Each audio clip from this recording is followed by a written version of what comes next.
Just when I thought I was out, they pulled me back in.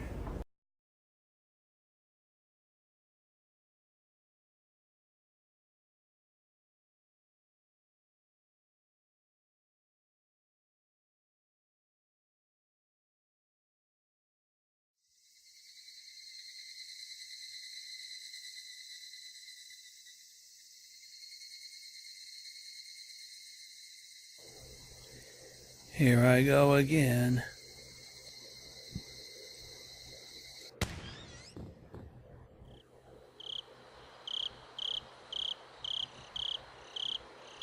Higurashi, beloved cutthroat. Welcome to the world of Higurashi when they cry Kai. We finally reached the halfway point.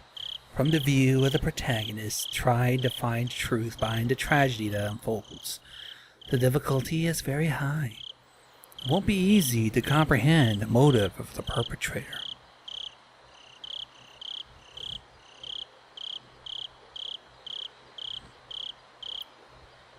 Here I go again.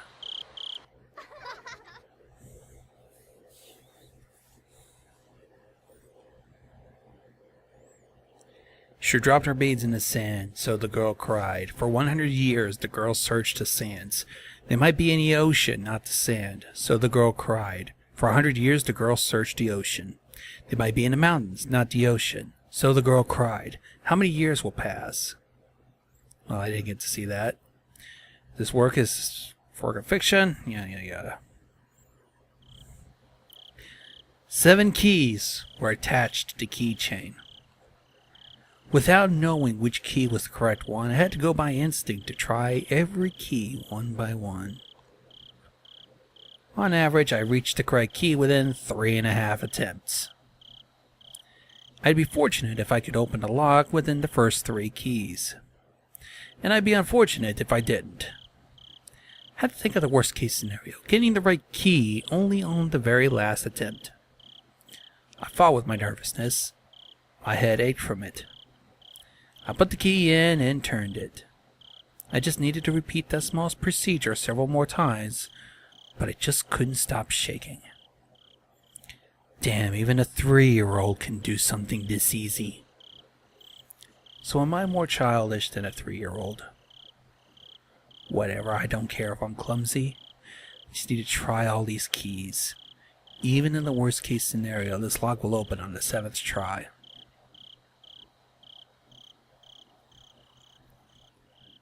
No way. Reality isn't always the same as math. What happened was worse than my worst case scenario. None of the keys worked at all. I could feel the blood draining from my brain. Did I get the wrong set of keys? Oh, I definitely see a faint marking that says the sets for this door. Am I just reading it wrong? Should I go back to the key cabinet to look for the right one? That would mean a great loss of time. Just by being here, I'm already risking so much. Something that could ruin everything might happen any moment. If I can't open this lock, do I have to go back to the administration office? If there was no other choice, it'd be a waste of time to spend another second here. The administration office wouldn't necessarily be empty at this time. Somebody might come in.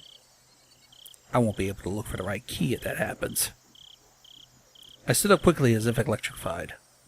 I was almost in a panic, and so felt the urge to move. My instinct pushed me. I had to go back there as quick as possible. It's dangerous to be here, and it's dangerous if somebody comes into the administration office. I cooled my head, making it as chilly as possible, to repress my fear. Calm down, Shion. Oh, we're now in Shion's perspective. Wonder which story this is. It's been a while since I've dealt with this. Mia wouldn't panic in this situation. Maybe I'm just mistaken. Why don't I try the keys one more time? The next moment I felt a faint vibration in the air. Somebody was walking somewhere in the hallway. Were it a normal situation, I would have known I would have run into them since the footsteps were very far. but at the time I couldn't think calmly. Shit. Why am I panicking this much just because of footsteps? Calm down now. I should be feeling excited instead. Calm down. I just need to do what I have to do. I should ignore the footsteps because they're not an immediate threat. Pretend they aren't there. I have to listen for something more important right now. Shit, this key should be hard and cold, but it's pliable and hot. Like rubber. How could I stick this into the keyhole? Shit. It was the key that wasn't pliable. My fingers that were limp. Shit. He sprung out of my hand and fell to the floor. It shouldn't have made any sound, because it was so pliable, but it made a tremendous metal noise as if somebody pushed over a cupboard. The sound almost stopped my heart. I felt dizzy for a while. I looked around afterwards to carefully see if I caused any disturbance to the surroundings. Gotta calm down. Nothing changed. Don't hear anything. Am I safe? Stay calm. Wait, I don't hear anything. What about those footsteps in the distance? Calm down. Are they looking for me after they noticed the sound? Shit, what is this? That sound I'm hearing? My sweat dripping on the floor? Shut up! How could I hear the sound of my sweat? Calm down. Calm the fuck down! I have to clarify. This isn't a prison or a detention center. It's a private school. Not a normal one, though. It costs a fortune just to get in. It's a boarding school that provides education from elementary school to university. Being for girls only rather than a school, you could say a factory that manufactures ladies. Some of my classmates here had never ever used public transportation. It isn't normal. To me, saying how nice to see you instead of just hi is already insane. Calling the teachers sisters give me the creeps. I hate the morning and evening prayers, to say nothing of the Sunday Mass. Don't want to memorize the Bible passages, and the Holy Ghost gave me a rash. Okay, TMI?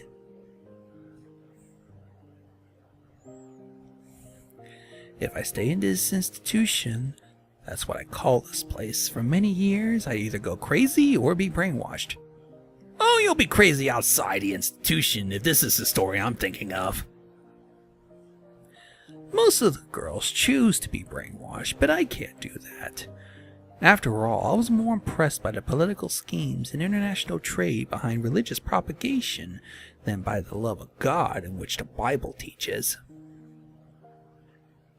Because of that, I had been treated as a problematic child from the beginning. I experienced lots of disadvantages as a result. I realized quickly, so I superficially pretend to be normal. However, I got tired of acting, so I started to reveal my true self from time to time. I became a problematic child once again. People started to treat me differently once again. It's fun to misbehave, but it wouldn't do anything for me in the long run. So why did I act that way? Why, even though I knew it was going to backfire on me later on. I can't even speak. After examining my emotions, I'd realized that I completely had it with my surroundings. I was afraid of being brainwashed in this institution. I can't live here. I won't let them brainwash me. 6 months ago, I decided to escape this place. The moment I made up my mind, I started to feel alive again. I acted ladylike in order to deceive the sisters. Pretending became fun once I'd set the goal. Gave me the creeps when they told me with smiles that it was God's influence that I started to behave religiously. I laughed at them behind their backs. I took on my classmates' duties in order to understand the layout of the school and schedules of staff and guards. I soon found out security at the school was immensely tight, because there were many daughters of important people living here. The guards walked their beat randomly. Surveillance cameras are everywhere. The system to keep out intruders ironically also worked to prevent escapees. But that excited me instead. I simulated how to avoid all of the surveillance in my head many times. I drew an escape route in a corner of my notes during class and tested if it worked. I strove to acquire the necessary skills for the escape. All fun. After all, the situation was cathartic for me. That's who I am. No matter how hard they try to brainwash me, I'd never change. I've been waiting for this moment for my escape, preparing physically and mentally. First, I need the courage to escape. Had to be confident in the plan. I had to think deeply about it. I needed skills, also, and physical strength. I imagined all the possible obstacles and even trained myself. Funny, because I was finally able to enjoy gym classes, even the long-distance runs. I needed a perfect plan as well as the physical strength and skills necessary to execute it. Also supported by those things, I needed determination. I'm going to avoid that obvious Undertale reference. I made sure I had all that I need and executed the plan.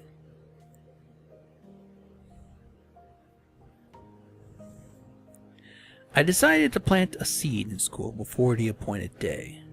The seed was a rumor one of the male teachers was having a relationship with a student. I won't go into details, but that can turn into an enormous problem with the school. The school is limited to girls precisely because their parents want to avoid this kind of problem. Those parents are mostly important people from various positions.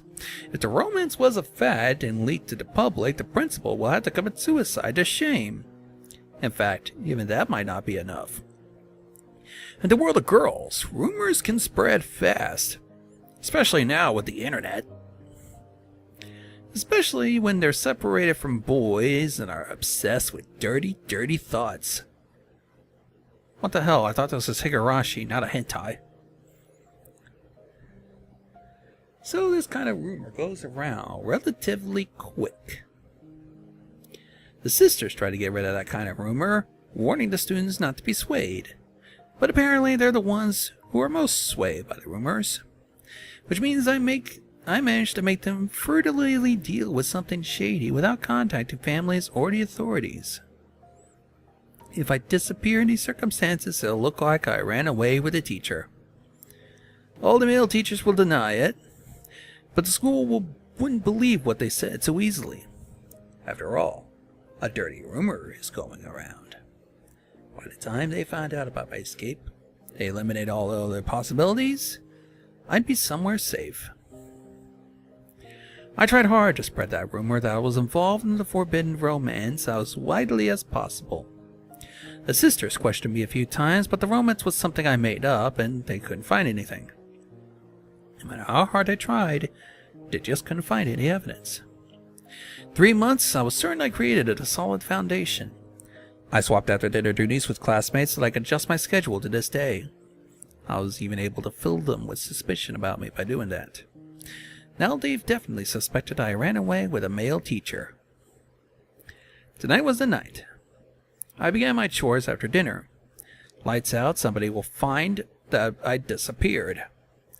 My generous roommate will probably wait about 10 minutes before reporting me to his sister, but no longer than that. I had about an hour tops. But that's enough for me. I took a step off my regular route. The first step towards my great escape. I calmed down and thought, the key shouldn't be wrong. The lock is old and firm. Isn't it possible that I put the right one in, but the lock was just stiff, and I only thought I got the wrong one? I realized my nervousness was making me clumsy. Gloves that I'm wearing to avoid leaving fingerprints must be getting in the way, too. I should try the key one more time. I picked the most probable one and gently inserted it into the keyhole. It's stiff. If I twist it too strongly, I break it. The moment I thought of giving up, I felt something in my fingertips. The key worked. I slowly opened the door. I could hear the crickets. I don't have to hesitate now, but somehow I'm reluctant to step outside. I can still make excuses up, to this point. Might look awkward, but I still can. If I attempt to step outside now, there'll be no excuse. If the guards find me, they'll take me to the office immediately. There had been escape attempts before, but it's not really strange. I don't think I'm the only heathen here. It's understandable there had been people before who couldn't fit in. So the schools were aware of the possibility of escapees, heard rumors about what happened to those who were caught while attempting to escape. I don't want to believe any of those stories, though. You see, all the school's horror stories involve students who attempt escapees. Whatever, bring it on. I'm not expected to get a second chance anyway. There'll always be one chance. Things get serious beyond this door. I psyched myself up and pushed the door open. A strong smell was hanging in the air. Isn't that normal for the outside? I'd never smelled such strong, grassy smell before.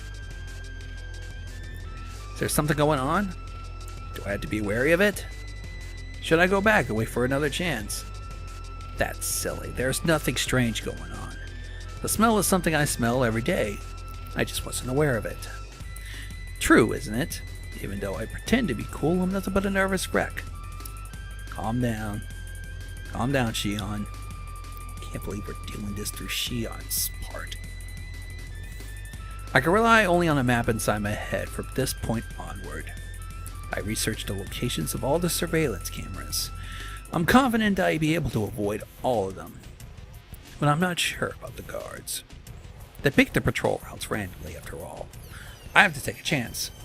I can hide myself in most places, but there is an area where there's nowhere to hide for several meters.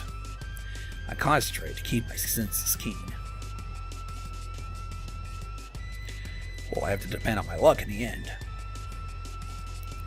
Even if I do my best, the guard might find me by mere chance. On the contrary, I might be able to get away, no matter how unwisely I choose to move if I'm lucky. Damn, after all that effort, it just boils down to luck. It's a gamble, after all. When I realized that, I got a little excited. It's a gamble, alright. I'm trying my luck. It's a gamble to test the determination and change my life. If somebody failed to escape from this school, that meant they didn't have enough luck to survive the real world. But I'm different. I'm gonna get out of here. And I'm testing my luck. Here goes, Shion. I ignored the noisy bugs and concentrated only on suspicious sounds. I heard no threats, and the loudest sound wasn't the bugs. It was my own heartbeat. Even my own footsteps were loud that they could break my eardrums. With each and every step, my overactive imagination tormented me with premonitions of unexpected run-ins with guards. Countless times that torture grew too hard to bear, and I thought of running. But if I broke into a run, the noise that I would make would only draw suspicion. If anyone heard running at a time and place where people shouldn't be, something abnormal was happening. But if the footsteps they heard were just walking, then they'll likely think nothing of it. Of course, I plan on even letting them hear them. I try to extend my senses to get as much information as possible. Didn't sense anyone's presence. I might have felt safer if I heard a guard in the distance. I'm worried my senses might not be keen enough to detect everything. Somebody might be right behind me, without me being aware of it. I didn't want to make any noise, so I stopped from time to time. It's like I'm constantly fidgeting, to stop or to run. Something within urged me to choose from either one. Can't choose to stop. Had to keep going quickly and stealthily.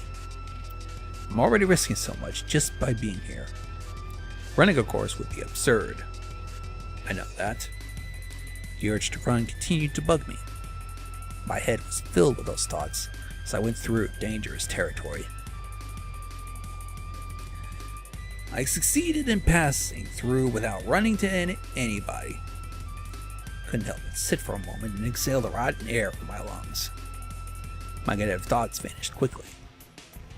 Just a little more to go. A little more.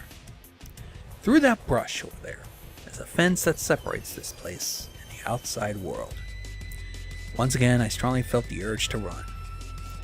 I suppressed the desire and carefully tackled the final step. The beautiful-looking fence didn't seem designed to prevent escapes. While I was worried somebody might see me climbing up the fence, it fortunately didn't happen. Even possible that this fence might have a touch sensor. Too late now. It doesn't mean anything since I'm already climbing up. From the top, the fence seemed about 7 feet high. I have to go down carefully, just like when I climbed up. I knew that logically, but I couldn't think that way anymore. I chose to jump off with no hesitation. Of course, I regret my decision during the fall. I got scared because the flight was longer than I expected. I didn't land beautifully, I fell onto my butt. But nobody around to laugh at, and I didn't have time to be embarrassed. I looked around to see if anybody heard my landing. Even the crickets weren't interested in the sound I made. I felt relieved. I looked at my watch. 5 minutes too late. Just a 15-minute escape. Putting a number to it really made it obvious how short it had been. Looking back, most of the time I was just asking myself questions and hesitating. Guess I worried too much. But I can't be too relaxed just yet. There's no guarantee that I fooled all the cameras. This place isn't a bank. There won't be a fire alarm going off, even if the guards did see me. It's possible they're rushing this way right now. I can't enjoy the air of freedom just yet. I hid myself in the darkness and waited. There's still time left until the rendezvous.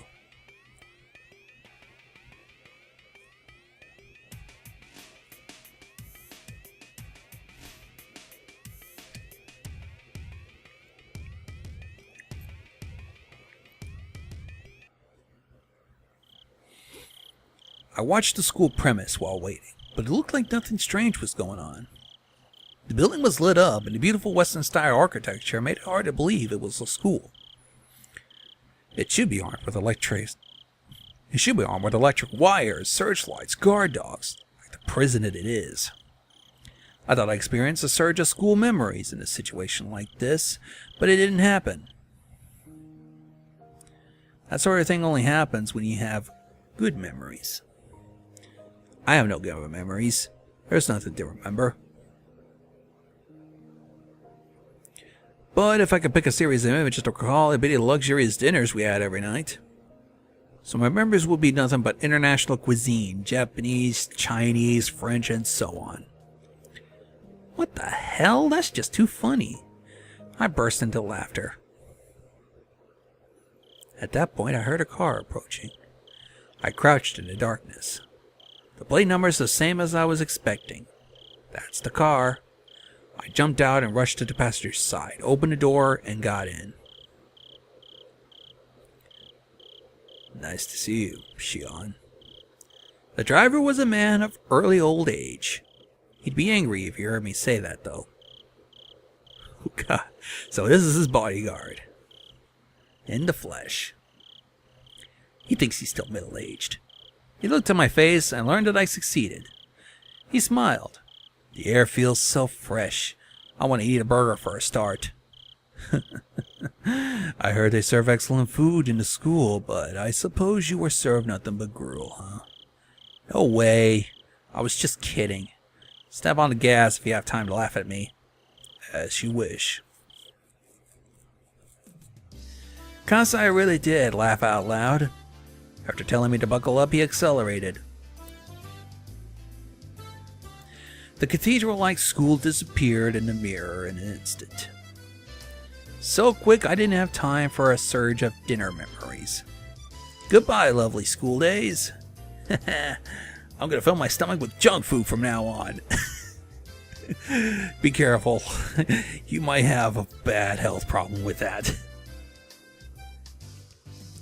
I'll forever be free from the table manners you taught me. Serves you right. As we drove, the scenery began to change. Soon we were surrounded by vast fields of crops and a few streetlights, reminding me that this was just the countryside of Japan and not Europe. You hungry? Would you like me to stop somewhere to eat? That's okay, I ate. I lied. I'm a bit hungry, though. I didn't eat much at dinner to avoid slowing myself down with a full stomach. I appreciated Kazai's offer, but I didn't feel like taking the time to eat while we were still in enemy territory. It's late, so you'll only find vending machines at the highway rest stops. I've heard there are hamburger and Odin vending machines nowadays. Huh? What the hell? Will that dispense a company ingredients like a coffee vending machine? That's gross. I don't think it's like that. It usually comes in a can. Sorry. I can't stand canned food. Still, I thought you might have grown out of it. No, I haven't because I can't. Shut up. Why are you still laughing? Kazai chuckled. He must be trying to help me relax. He isn't usually that talkative. I'm exhausted. I'm going to get some sleep. How do I recline this? Look for the lever, lower left part of the seat. Can you find it? Oh, here it is. Kazai laughed again. Did I do something funny? No. It's just the way you talked sounded like Mion. Oh.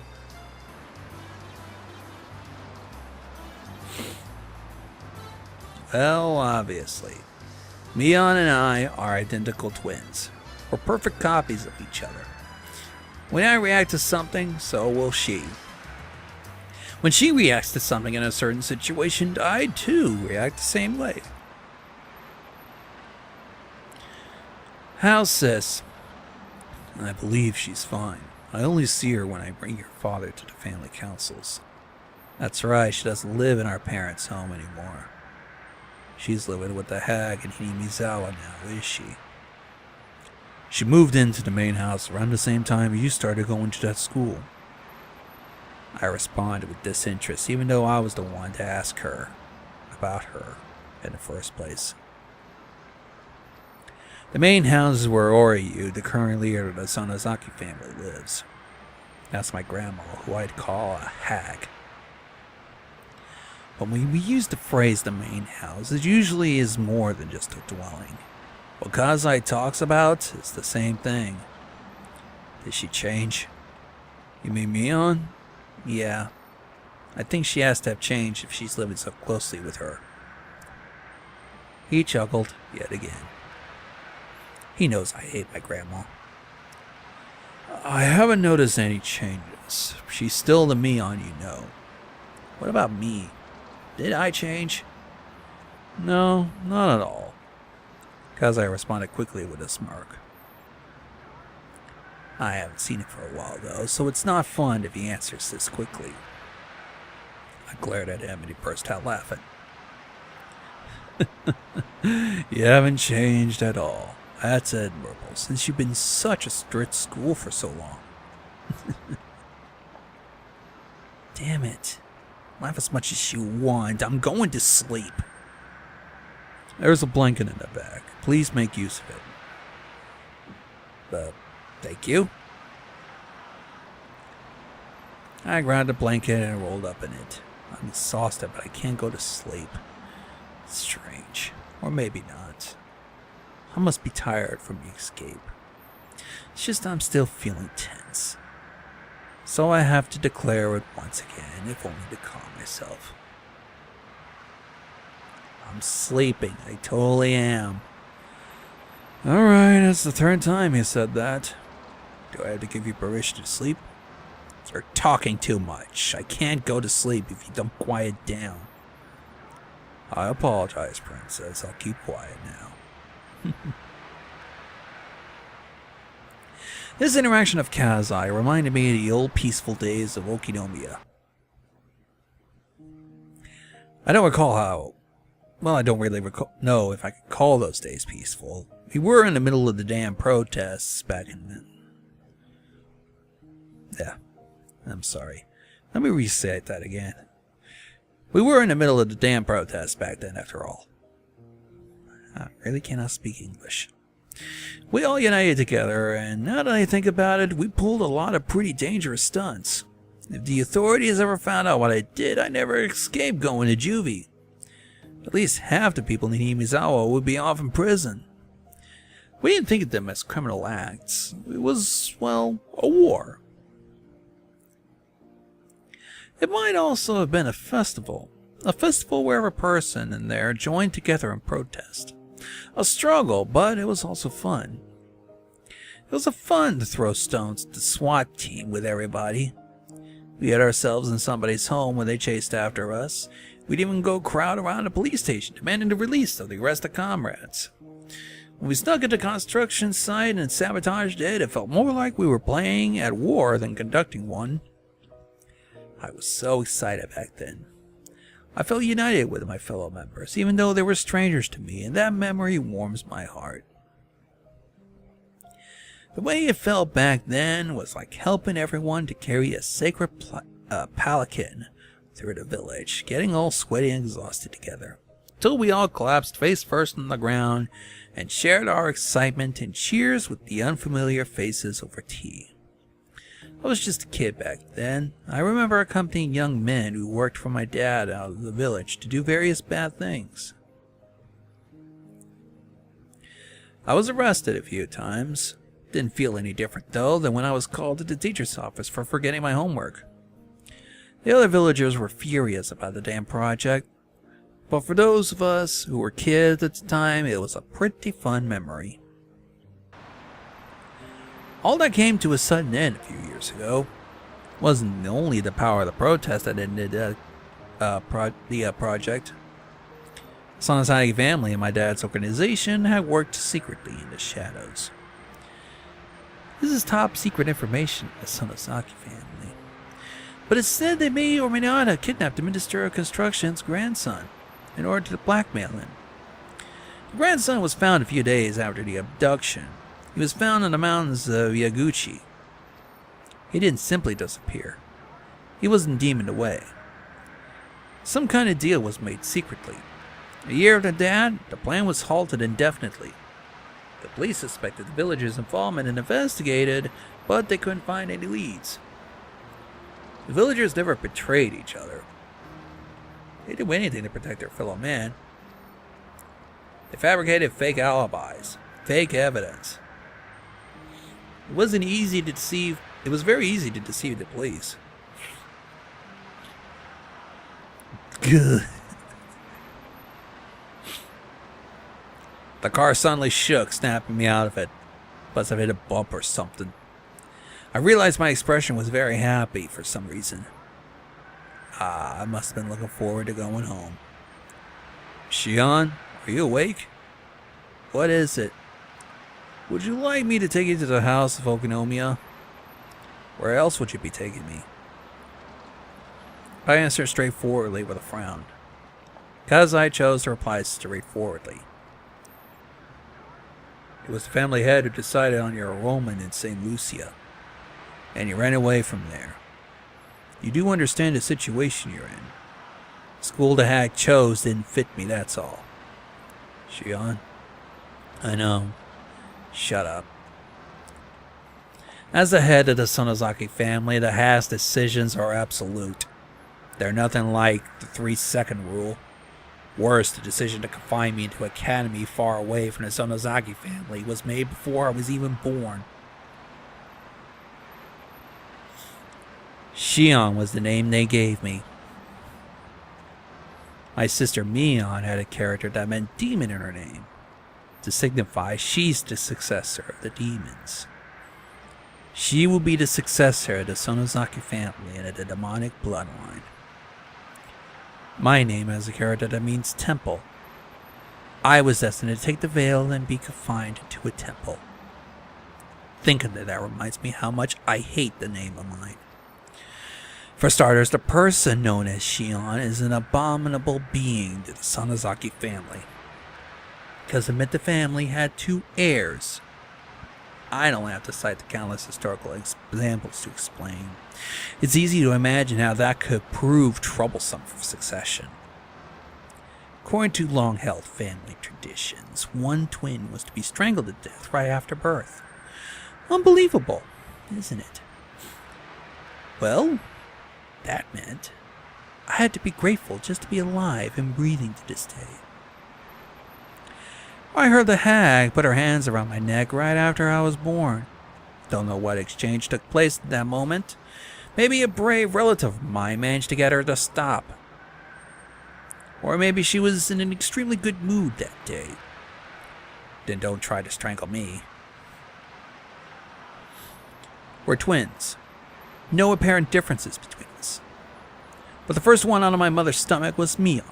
The second one drew the short straw, Shion.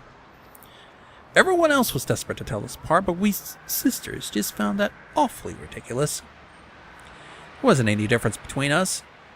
No one could tell us apart, even if we only swapped hats. We wondered why all the grown-ups were trying to see the differences. Well, later on, yeah, we can tell the difference.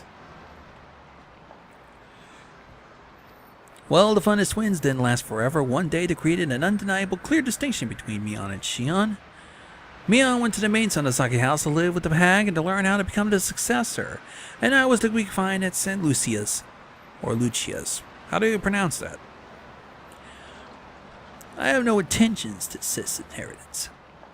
Well, no objections. I used to be jealous, but now I feel having to learn about that and following the traditions would just make me tired. I even felt sorry for her. I'm not going to be a threat to the family, even if I'm back in Okinomiya. But the hag doesn't seem to think that way. She thinks of me as a kind of evil omen, why she wanted to keep me away from her. Which doesn't matter to me. I don't want to see her face either. I don't care if she doesn't allow me to enter Higurashi. She could charge me 10,000 yen per step I take. But I want her to let me live in Okinomiya, where I grew up. When I was little, I was in Himizawa, but I don't remember it much, and I'm not very attached to it. I do have good memories of the elementary school days at Okinomiya. The town isn't very sophisticated, but I kind of like it there. If I go back to Okinomiya, somebody from the family will notice you, and then they'll report you to the main house. Are you worried the hag will hear about me? That might be a problem. I hope you understand the situation. My Kasai. Are you telling me to go back to that awful place? No, I'm not. I'm trying to say, you want to know whether I'm prepared or not. I just hope you understand what might happen. I know what you mean. You'll be held responsible for helping me escape if things go bad, right? You should caress your pinky finger while you can, because they'll take it away from you. By the way, spoiler alert! You should look forward to being rolled up in a futon mat and thrown into a Okafuchi swamp in that case. Spoilers?! No, wait. Did that really happen? I don't think it did. Maybe they'll send you to the torture room in a garden. Spoilers much? Heard there's a big torture room in the main Sonozaki house. Never seen it, though. I heard they used to torture and kill the enemies of the village in there. Just an awful, really awful thing. I hope I don't end up as a victim to that place. Oh, you will! Okay, everything's gonna be alright. You really resemble your mother. The way you take chances, I mean. That's normal. She's my mom. My dad and mom will be furious if they found out about my escape, but I'm more afraid of them than a hag. I don't want to go into the details. My dad is part of the Yakuza, though, in charge of the organization covering the Shishibon area. A very important position. So is Kazai here, an old friend of Dad who really trusts him. I don't know if this is true, but I heard Kazai used to be very aggressive, though he's gentle now. I also heard he had tons of scars. He was in charge of a few large areas, but he was injured badly in a fight and now retired. Now he's my dad's consultant, aka drinking buddy.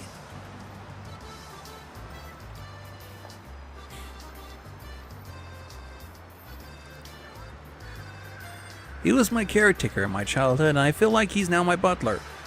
First I thought my dad asked him to supervise me, so I hated him. But in time, I felt like he was just on my side. Just a hunch. I think Kazai used to be in love with my mom. My dad, mom, and Kazai were in a love triangle. But my dad took the lead in the end. Kazai couldn't leave my mom entirely, so he stayed around as a good friend. can tell that from the way he acts. He's seeing my mom in me. Why, he says I look like her every now and then. He gave me the creeps at first, but it isn't the bad guy after all. He's pretty funny. Only found that out after I got used to him. When I thought about escaping, I naturally turned to him.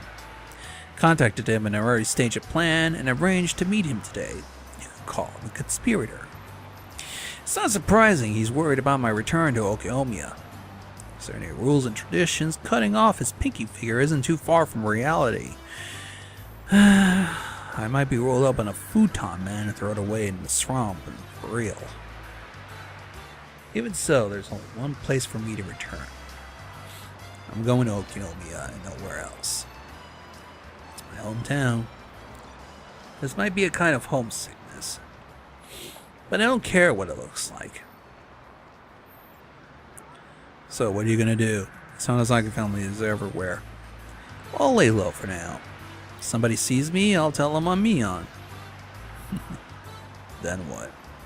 After things calm down a little bit, I'll start talking to my closest relatives. I know they'll be on my side. I know some people who covered for me for when I had a fight with my dad once. I see, you're trying to create a fake accomplice so that Sonozaki main house will have to accept you later on. Hope that works. It will. There were many people who were opposed to the idea of enrolling me into that school. That decision was obviously made because of the hat's hatred towards me. Don't you agree? Well, yes. I thought the decision was excessive. She couldn't make the right decision because she was suffering from menopause. All the fuss surrounding the damn protest drove her nuts. Kansai smiled. I couldn't go to sleep after all, even though I was rolled up in a blanket. Even though I told Kansai to shut up, I kept talking to him. In time, I got tired of talking. As I could feel the car running smoothly on the highway, he spoke to me again. Shion, look. I was so tired I ignored him. I wondered what he wanted me to look at, but I wasn't that interested. Yet I'd opened my eyes slightly and saw a sign quickly pass by. He wanted me to see that sign. An illustration of azaleas around the letters that said, "Welcome to Shishibone City." My old town was coming right up. Chapter 5, Miyakashi. We're in Shion's story arc. We're no longer dealing with Keiichi.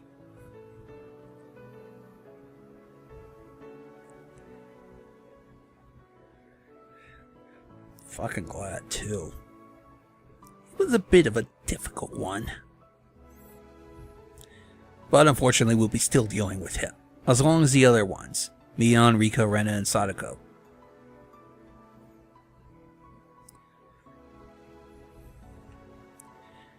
And here's the other players that we will be dealing with along the way.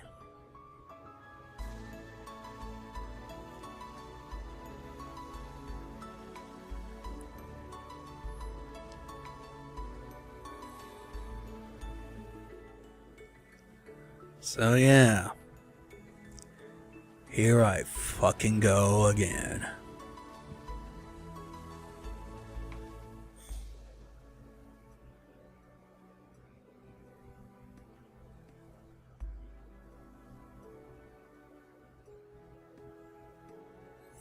Is this a pause, or will I have to end my video here? New tip, the notebook's beginning.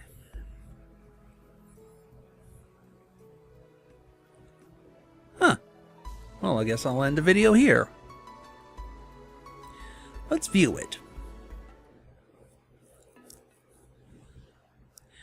June 1982. Satoshi Hojo disappeared several days after the Watanagashi festival. Well, they call it cotton drifting. I'll call it cotton drifting just to make it easier.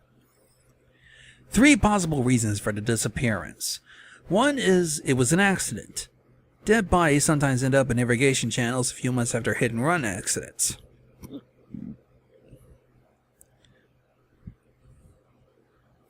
But since the police did a thorough search of the area and haven't found the body, this possibility is small. The second possibility is a self-motivated disappearance. Satoshi has been living in dire circumstances. Close friends heard him imply he might run away.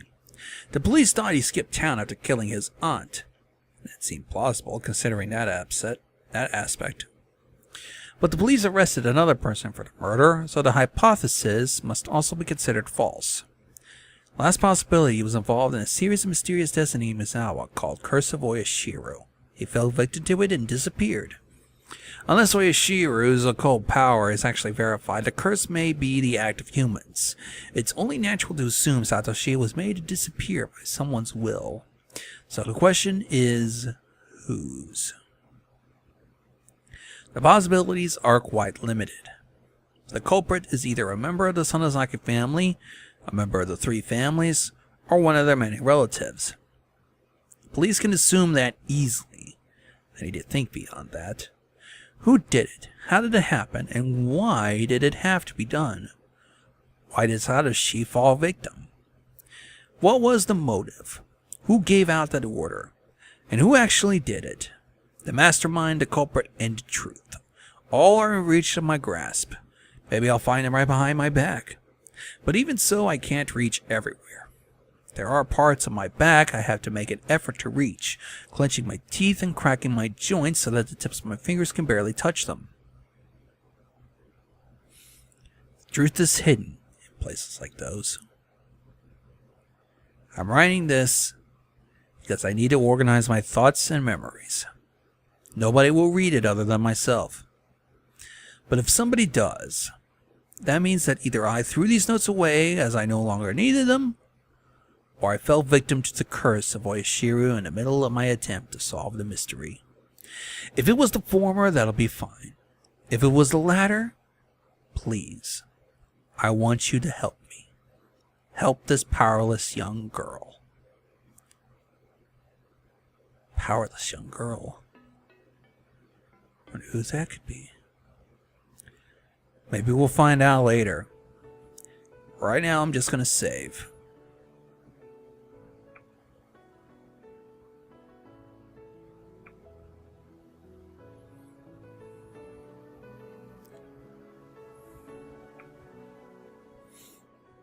And then I'll start on it another night.